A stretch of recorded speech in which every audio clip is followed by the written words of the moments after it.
Diana. Okay, so you've been talking as if people are very definitive altruists. And this has simply not been my experience. And I know this mostly from when I was teaching. And I would have, in a class of 30 students, I would have one student who couldn't get over the idea that egoism might possibly be true. He couldn't even, it wouldn't even penetrate his head. He'd be like, well, obviously, what we need to do is sacrifice other people and stuff. And all my other 29 students, including the religious ones, had the view that, well, look, sometimes you need to be egoistic and sometimes you need to be altruistic. Which I think boiled down to, although the terminology is very wrong, wasn't such a bad view in the end. It was like go do and pursue what you need to do to be happy. It's okay to earn money and so on. But you better be nice to people and you better not rob and steal and so on. Which is the theory is wrong, but the practice isn't quite so bad. And so it seemed to me like the thing that people needed to be sold on was in part the idea of having principles at all. And maybe people who are interested in liberty are more, that your audience you're talking about, are more principle attuned to begin with. But it just seems like the battle is to get people thinking about, hey, can I have a morality based on facts? Are those facts going to give rise to certain principles that are going to guide my actions in a reliable way? That's at least where it seemed like the battle was to me. So I'm interested in your comments. I agree with everything you just said. Let me repeat in case it didn't get picked up on the tape here. So Diana asked, well, what, it seems that there are very few people who are hardcore principled altruists. We should sacrifice because that's just the way it is, and you should not act in a self-interested manner at all. Most people are like, yeah, you should act self-interestedly to some extent and self-sacrificially to some extent as well. And then she asked, well, so isn't the battle more at the level of trying to get people to realize that they need principles at all, that they need a principled view of what's morally right? And certainly I think this is true. But I don't think approaching people with just the idea of you need principles about morality is good. You need to have some content with it to bring it into the discussion. But I do think it's worth mentioning and bringing into the discussion at some point that these are principles that we're talking about. And this is a good way to make the distinction between egoism and altruism, is to say that, well, egoism does not say don't help other people or don't serve other people. That would be ridiculous because it wouldn't be in your self-interest. It's in my self-interest to serve people. I'm serving you guys tonight. I'm giving you a talk. I'm imparting ideas to you that I don't think you have all of yet, and so I'm giving you a service. But I'm doing this in exchange for a little bit of money, but even if I wasn't getting paid, I would probably be here because I love to do this. There's a spiritual value that I get in this. So we need to let people know that egoism the principle of egoism recognizes that there are all sorts of values that are necessary to make your life great. And many of those involve other people. Trades with other people, helping other people in certain contexts, certainly having excellent relationships with people, whether they're business or friendship or romantic relationships. So, being an egoist doesn't mean going and living on an island by yourself. It means thinking about what is good for your life and planning your life accordingly with respect to a principled approach. And I think bringing the principled discussion into that is good.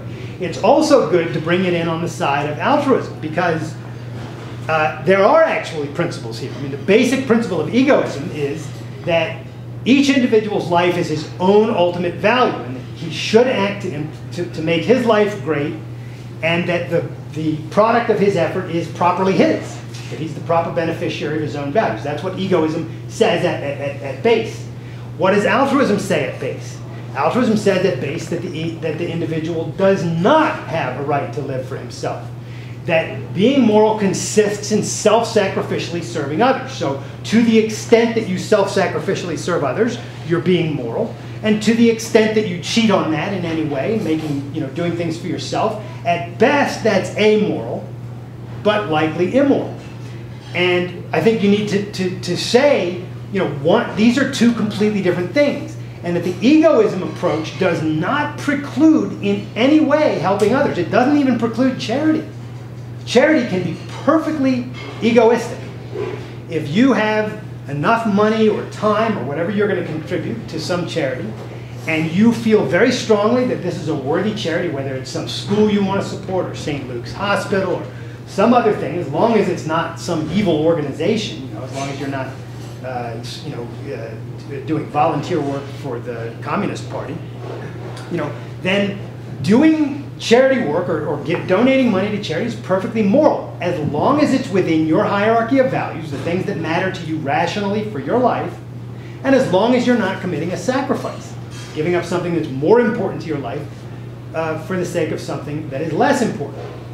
So if you're a millionaire and you give a few $1,000s a year to some school because you really love the idea that this school is helping young children to think independently and to learn facts rather than to learn multiculturalism and environmentalism and all the nonsense that kids are taught today, and if that's really important to you, it's precisely egoistic to give that money to that charity.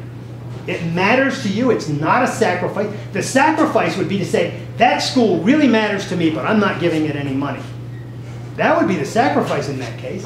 So we need to help people see there's so many distinctions that we need to make. And the idea that people need to think in terms of principles is definitely a part of the message that we need to deliver. And in a sense, it's the whole message, but it's too abstract by itself. I agree with that. I think that, like, when you present that, like, here's what egoism is and here's what altruism is, they're like, well, you can make your vote.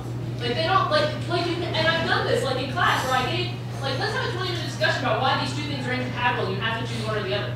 And they still at the end go, oh, that vote. And maybe it was just like bad teaching on my part, but that's been a big frustration of mine, is people they don't have the moral clarity, not just about what the right view is, but about how to think about ethics at all. And anyway, so I don't mean to take up all of it. Well, I mean, I've run into this too, where you make the distinctions and then people say, well, I still want a little bit of both. I think that the thing you have to do is you have to be as clear as you can, and not everybody's going to get it. It's not the case that everybody we talk to, we can get to see the truth. But I think the brighter kids and the more active-minded kids and adults as well, who you say, look, any action is either adding value to your life or it's not. And the ones that are adding value to your life, ultimately it makes sense to call selfish, because it's good for your life. And the actions that are not, so if you're serving people that you really don't care about, in a way that's giving up your time and your money, but you don't really care about them just because you feel like that's what you're supposed to do, that's not good for your life. That's a bad way to make a decision. And it's, you can do it, but it's not the way to live. If the thing is really, if this organization that you're giving your time to, say you're volunteering at a veterinary clinic because you love animals, and you say, well, if this is something you really love to do and it's really enriching your life, then that's an egoistic thing to do. And I think you just need to make that distinction and let people stew with it and chew on it some, and eventually I think they'll come around. But unless you make the distinction that there's that which promotes your life and that which doesn't. Yeah, and I think that's the fundamental thing. People need to see that distinction first and foremost. Yeah, and so, you need to define what a sacrifice is, which is these are different ways of saying the same thing. And I think depending on the audience, there are different ways to do it. And then concretize it. Say. I like to always concretize things at the simplest level first. So if I have if I'm a trader of baseball cards, and I have one baseball card that's really means a lot to me. It's a Mickey Mantle, I don't even know who these people are, Mickey Mantle, one-of-a-kind signed card. And I give it up for, 4 cards that mean nothing to me. That's a sacrifice. I'm giving away something that means more to my life and happiness for the sake of something that means less. That's pretty clear, right? Yeah, okay, I wouldn't do that. So you just, concretize it at a simple level and then move on to the more difficult things right up to the level where you say, oh, so, when a soldier goes to war to fight for freedom and he dies, didn't he sacrifice his life? I mean, you eventually get to these more difficult ones where you have to say, well, no, because if his view was, give me liberty or give me death on the Patrick Henry model, he realized that a life of under tyranny is no human life. So even that is not a sacrifice. Even that is the recognition of things that are more important to your life and happiness for the sake of, in comparison to things that aren't. So, I call this, these graduated examples. When I teach about writing, I always say use graduated examples.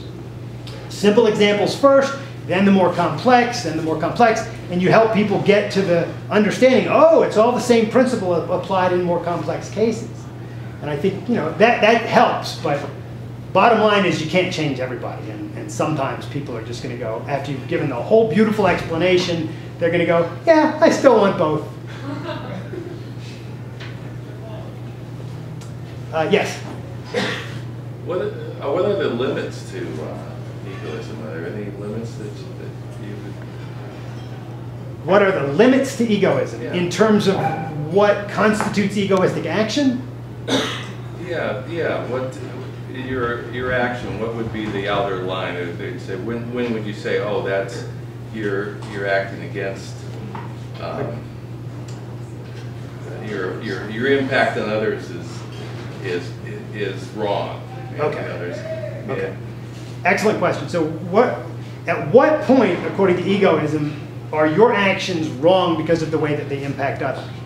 Well, the simplest, most black and white, easy level is simply the physical force level. You're wrong when you use force against others because you're then stopping them from living their lives. And on the principle of egoism, they should live their lives. So they need protection to do that just like you do. So you have no right to use force against people because that stops them from being moral, from being selfish. They should be selfish, so you don't have a right to stop them from being selfish. Now, if they don't want to be selfish, that's their business, because their life belongs to them, not to you. But if they do want to be selfish, you have no business stopping them. Now, but that's not the difficulty. The more difficult issue is when, if I'm not violating rights, am I doing people wrong? When you're unjust or dishonest with them. If a person deserves, let's say you're an employer, and you have an employee who works really hard and he has brought more profit to your company than anybody else, and he deserves a raise. He's really worked his tail off, he's always been good, and he deserves a raise. But you only have enough to give one person a raise this year, and I'll give you, you're a single guy, and this new girl has started working for the company. She's really pretty and you're kind of interested in her, so you want to give her the raise instead of him, but she hasn't really proven herself at all, right? So you're letting your emotions dictate what you're going to do rather than facts that you know to be the case. It is wrong. It is against your self-interest to give the raise to the wrong person. Why? Because in the grand scheme of things, in the full context, this guy has done more for your company. This guy it deserves it. And being moral means continuing your personal integrity so that you know you're the kind of person that does what's right. So you do for a person, you grant a person what he deserves precisely because he deserves it. Desert is a causal relationship. Let me finish this real quick and then I'll let you elaborate. Desert is a causal relationship. Somebody deserves something because of an action that he took that earned it. And so it is wrong for you to give the raise to the wrong person knowingly, just as it would be wrong of him to do it to you. And so being egoistic means recognizing, and this goes to some extent to Diana's point, which is how do you get people to see that they need to think in terms of principles? And the way you do is through a lot of examples, by pointing out that in order to make your life great, it's not enough just to get the material things that you want. You need to be principled so that you have self-esteem and that you earn self-esteem and know that I'm the kind of person that does what's right regardless of what my feelings are saying at any given time or what kind of social pressure is put on me or whatever. So justice and honesty meaning refusing to fake the facts of reality. You don't lie to your spouse in order to gain a value. Go out and cheat on your spouse and then come home and, wow, don't I have it great because I got two girls and neither of them knows I have the other. This is not good for your life. This dissolves your integrity completely. What could be more self-destructive than annihilating your integrity, the very essence of your self-esteem? But I'll give you an example of the employees. Hey, I'm an independent thinker, and this guy's already provided what I needed, and so I don't need him anymore. And I'd rather have the relationship with the younger employee, the young, good-looking employee. I mean, why are you putting your judgment on the way I'm thinking? Okay. So the questioner continues. So I'm an independent thinker, and I have already realized, well, look, by my own judgment, I've gotten from this guy what I want. And so what good is he to me now? I have no need for him. I want this hot new girl, and I'll give her the raise so she'll stick around and maybe go out on a date with me or whatever.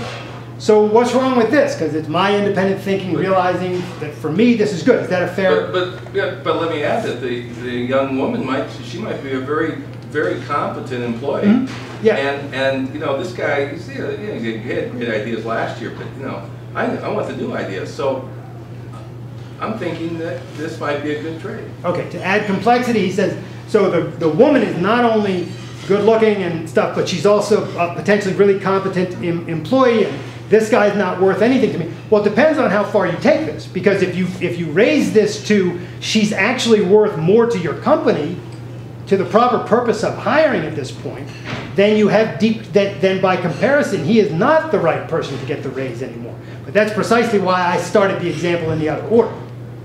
If it gets to the point where she, all things considered, is in fact the person who deserves this because she graduated from this school and has learned all these skills and comes to the business with this knowledge that these other guys don't have that will help my business, then you've changed the scale here. And if that's where your independent thinking leads you, then that's what you should do. But your question was not that, as I understood it. Your question was, why should I do that? Why should I, treat a person properly if it seems to me that treating him improperly would be, better for my own life? And the answer to that question I would submit is, and I could give examples all night if we had time, there is no such instance. It is never right to mistreat people. What you could do is go to this guy and say, I know you've worked really hard, and I know that, if I had more money, then you should get a raise. I don't have more money, and Jessica just came from Harvard. Well, it wouldn't be Harvard because God knows what they teach them there. Jessica just graduated from high school at LaPorte in California and is skipping college, and she brings to the table these new skills that that are really going to help the company, and so she's where my money needs to go now. You be honest. And that is in your self-interest and in his self-interest. He doesn't work, I always like to remind people that when an employee has to hear tough news, one of the things that a rational employee should always hear too is, you wouldn't want to work for my company if I made irrational decisions about the company, would you? So if you can't afford an employee's raise, you tell the employee why you can't, and then you answer with, like, you wouldn't want to work for me if I was going to give money where I couldn't afford to give money. Then the company would go out of business. You wouldn't have a job. I wouldn't have a job. Nobody wins there. Principled thinking is always win-win. Always. Now, there are moral impasses and emergency situations where you simply cannot determine what's in your best interest. But that's not what real-life decision-making is all about, except in very rare instances. And in those instances, you do the best you can, and that's that. But everyday activity can be taken in terms of principles. Everyday thinking can be done in terms of principles, and it should be. But if your fundamental moral principle is that I should sacrifice, you cannot act in principle. You can't even think in principle. Because your thinking would always have to be, the right thing to do is to give up my values. But that's not that doesn't work for life. The principle that says the right thing to do is always take the full context of a situation and do that which is going to promote my life and long-term happiness. That's egoism. That's a principle you can live by all the time without fail. It doesn't mean you might not make a bad decision here or there, but if that's your motivation, if that's the principle on which you're taking your actions, it's always right and it's doable. You can make that your standard, and you can consistently try to uphold that standard without any trouble in your life at all. If you try consistently to uphold the principle of self-sacrifice, you'll suffer and die pretty quickly. You see the difference once you put these in terms of actual principles, it becomes black and white. Altruism is wrong for human life, egoism is right for human life. Yes? Rick, in a soundbite world, is selfishness the right word to start a conversation? Is there another way you could use another word and draw people in, especially if you don't have time and you're trying to talk to a lot of people in a short, dense period of time? Great question. The question is, in a soundbite world in which we live, is selfishness the right word to use when you're talking to a crowd of people and this is a lightning rod word? Is it the right word to use when it's just going to rile people's emotions and put up their walls? And my answer to that is sometimes yes, sometimes no. It depends on that. But I'll try to flesh it out a bit. Certainly, if you're talking to a group of Christians or heavily religious people who are totally steeped in altruism and never heard of the idea that selfishness might be good, you don't get up there first, unless it's a hook, unless you're using it to wake them up in some way. You don't get up there and say, selfishness is the way to go, and if you don't understand that, that would just be wrong. First of all, it would be intimidating, it would be wrong. So I don't think you should use it in those instances. And I think in those instances you can say things like, you can modify it, but you say rational self-interest, which means acting not, and it's always good to put in the contrast to help right away. Acting not, stab people in the back ways to get what you want, but with an eye to the long-term requirements of your life and happiness. And you need immediately to start fleshing this stuff out so that you don't have people's preconceptions completely block anything you're going to say, okay? So it depends on the context, and I think there are times to use it and times not to use it. But I will say this, we need to defend the term ultimately, and here's why. The real opposition to selfishness is not at merely the level of package deals where people are putting together Bernie Madoff and Michael Dell. That's a problem. That's where perfectly innocent people are making the mistake of packaging things together. And if they saw that there was a genuine distinction to make here, they would make that distinction. They would say, aha, I need to make that distinction. That's good. Those are the kind of people we want to talk to. But here's the thing. The real opposition to selfishness from the bad guys is precisely on what self-interest is really all about. Acting for your own life, on your own judgment. They don't like it. The hardcore religionists who want you to sacrifice for God because God said so, and sacrifice for the poor because God said so. The hardcore Kantians who regard any form of self-interest as suspect by nature of the fact that it's self-interest. The hardcore utilitarians who hold that the proper approach is what's good for the group, what's the greatest happiness for the greatest number. Any of these people who are hardcore on this, what they are against is the real meaning of selfishness, and that is simply you acting on your judgment for your life without sacrificing. And the way to think about that is this. The word selfishness is not what makes these people dislike it. It's the units that genuine selfishness subsumes, the things, the facts in reality that it actually refers to. So I'll give some examples. These guys might try to package deal and say, oh, that's like Bernie Madoff. And they want to package deal and make it sound like Michael Dell and Bernie Madoff are the same thing because they're both acting selfishly. But they're not really opposed to they're not really confused by this package deal. They're actually opposed to what Michael Dell is doing. They're opposed to a man thinking for himself, producing values, keeping those values, and not sacrificing, and not being forced to sacrifice. They're actually against that. And the way we can tell this is by saying, what if we changed the word selfishness to something really warm and fuzzy, but we kept the meaning? What would happen? So we'll call it WAFism. And what WAFism means, and WAFism stands for warm and fuzzyism, but it's this nice term, right? This new term, nobody can object to this because it just sounds nice. You say, I'm a WAFist. And they say, well, what's that? And you say, well, I think that people should act in ways that are good for their life. And your average person is going to go, okay, that sounds good. And what I mean by that is that he should always think for himself about what would make his life great. He should always, as a matter of unwavering principle, determine, in the grand scheme of things, what would be good for him without any regard to people that don't matter to his life. So if they're his loved ones, he might take them into consideration. But if they're strangers, he has no concern with them whatsoever. So what a really WAFist person does is he works hard at a career he loves, he earns money, he spends his money only on himself and his loved ones. He never shares it with people he doesn't care about. He gives to charity, but only charities that are selfish, or, excuse me, that are in his interests, that he really cares about. I'm trying to keep the word selfish out of it. So you start to spell out what this guy's like. Now, what's the person you're talking to eventually going to say? He's going to go, well, wait a minute. Why are you calling this guy a WAFist? This just means he's being selfish. because that's exactly what it means. It's not the word that people are against, the people who are really against it. Some people are confused on the matter, but the people who are really against selfishness, they're against the actual meaning of the idea. They're against people acting on their own judgment for their own sake, while respecting the rights of others to do the same so that everybody can live well. It's hard to believe there are people who are against that, but there are.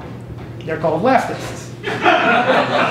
And so we have to recognize that the word selfishness, though polarizing to some extent, is actually identifying something that a lot of people are opposed to. They're genuinely opposed to it. And we should not run from the word. We should put the word on the table and defend it, but defend it well. We need to know how to defend it. We need to know what package deals are, how they work. We need to know what a frozen abstraction is, how that works. We need to tell people that accepting ideas when you don't understand why they're true is wrong. All the things I talked about in the talk. And if we do that, then we can help people to see that selfishness is not a bad thing, it's a good thing. Selfishness, properly speaking, simply means acting in ways that are in principle good for your life. And I think it's important. And Ayn Rand, in the introduction to her book, The Virtue of Selfishness, says, she frequently gets asked, why do you continue to use this word when it, ruffles so many feathers, so to speak? And she says, precisely for the reason that it ruffles feathers, precisely for the reason that it alarms people and freaks people out. So she uses completely different wording than what I just used, but that's the message that she's essentially delivering. I'm using that term because the actual meaning of this term is exactly what people oppose.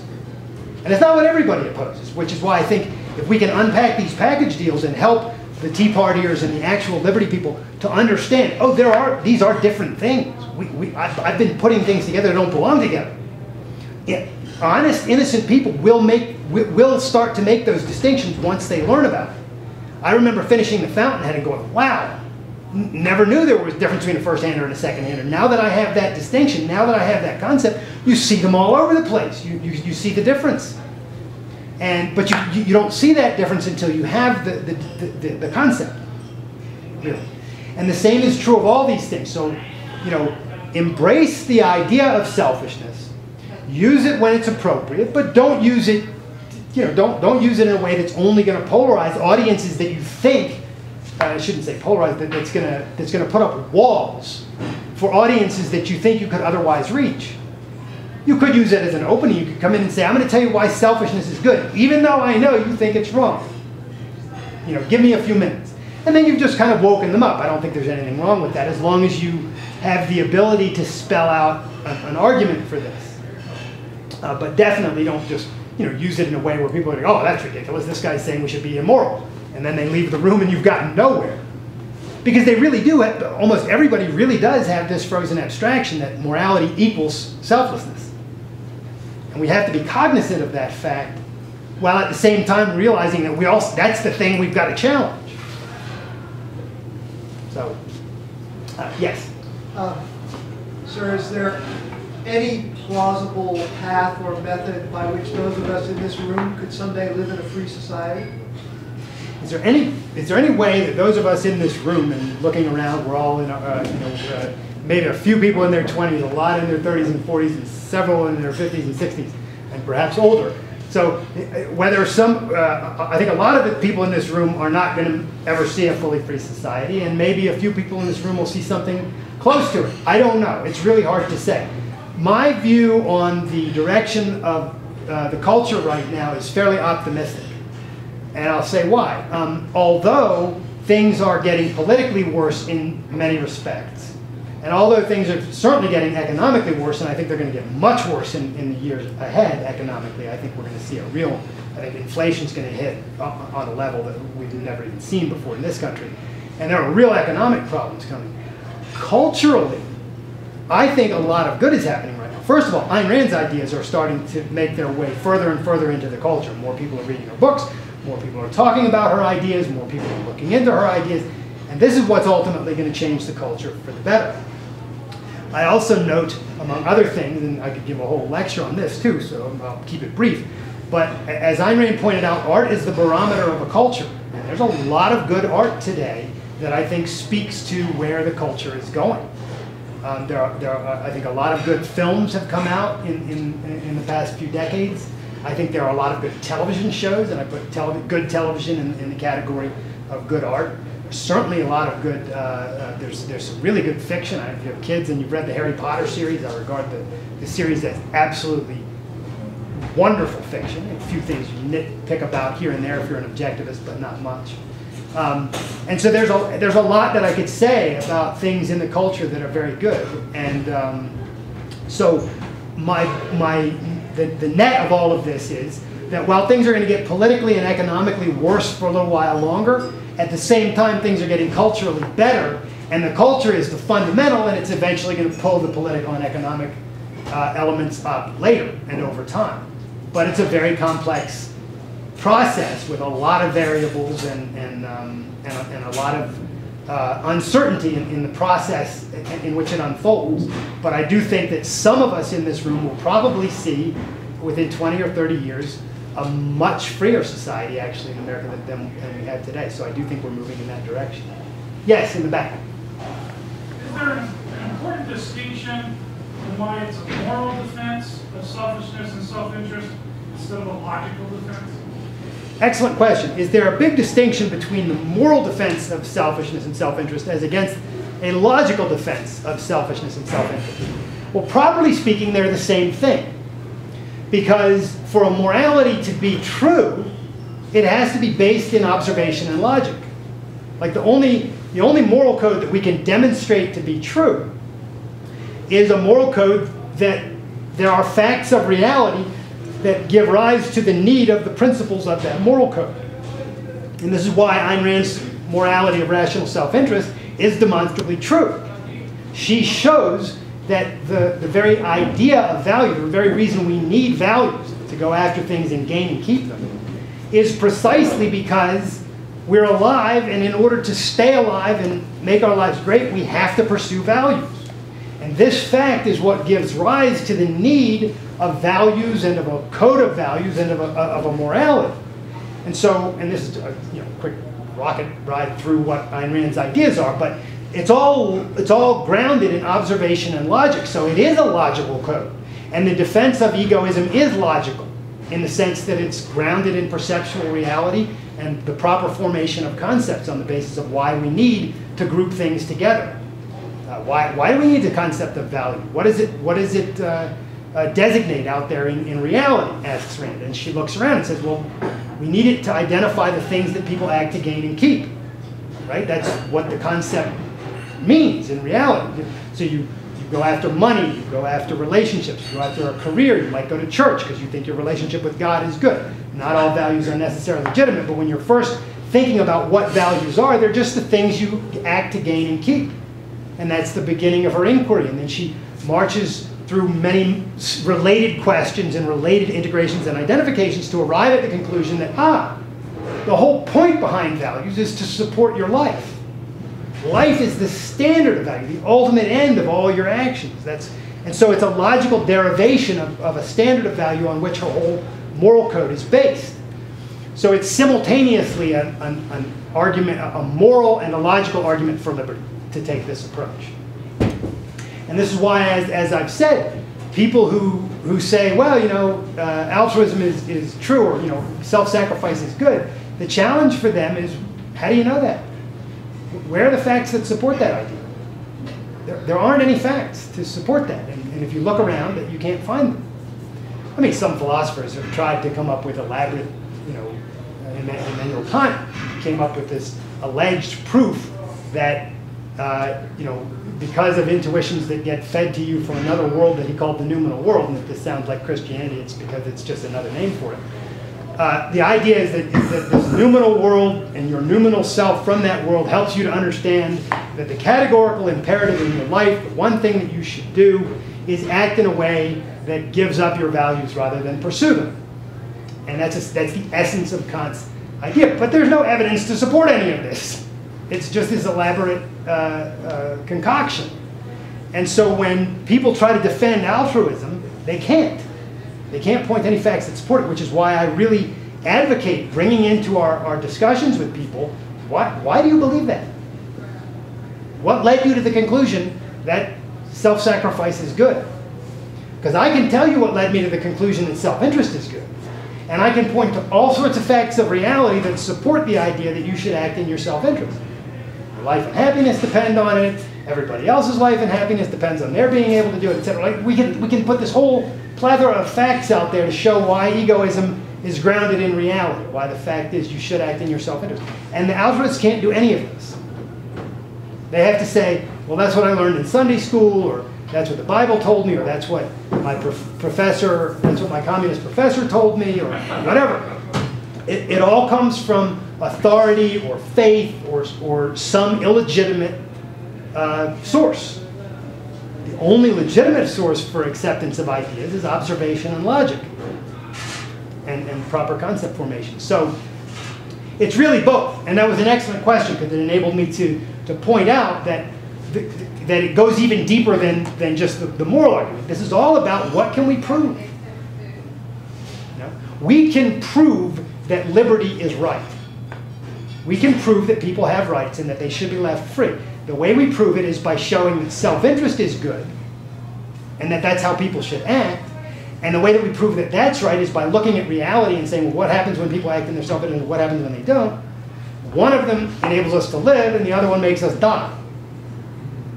You know, and it goes right down to this fundamental alternative of life or death, existence or non-existence, which is the ultimate grounding for Rand's whole argument.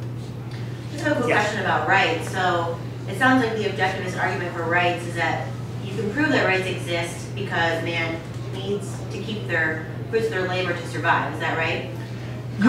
It's a little bit more than that, but that's a large part. A succinct way to say it? Yeah. So what do you say to somebody that says, all right, well, obviously, you know, man needs to have shelter, but clearly right now the fee that they pay, you know, in the form of property tax, which many would see as a extortion fee, at least I do, they'll say, but you can still survive.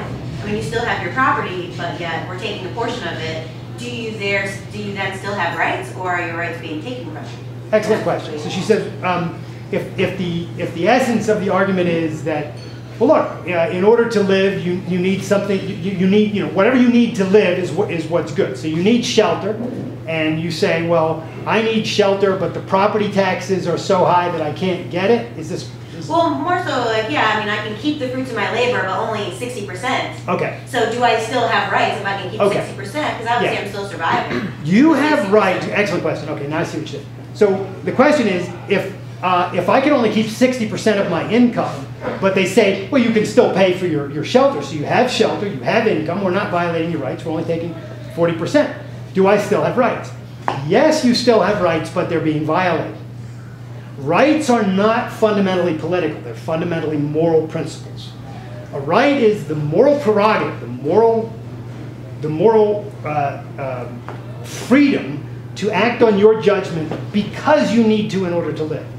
When the government violates your rights, whether by taking 40% of your income or by telling you that you can't advocate a political candidate by putting a sign in your front yard, or whether he, you know, whatever way they violate your rights, what they are doing is, even if they're not taking your life away from you, they are stopping you from acting on your judgment, which is your basic means of living. Your judgment, your rational judgment is your means of living, it's your means of survival.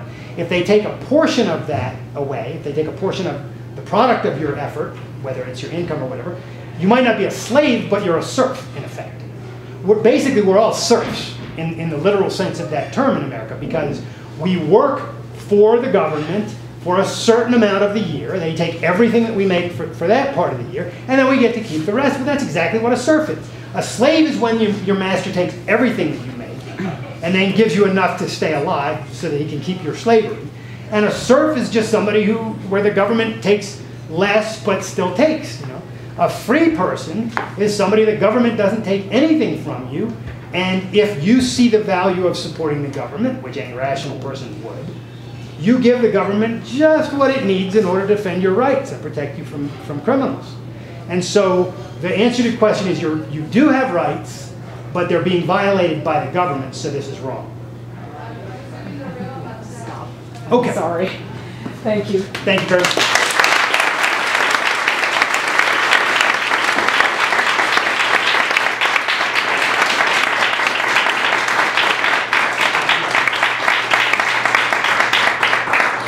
Thank you so much, Craig.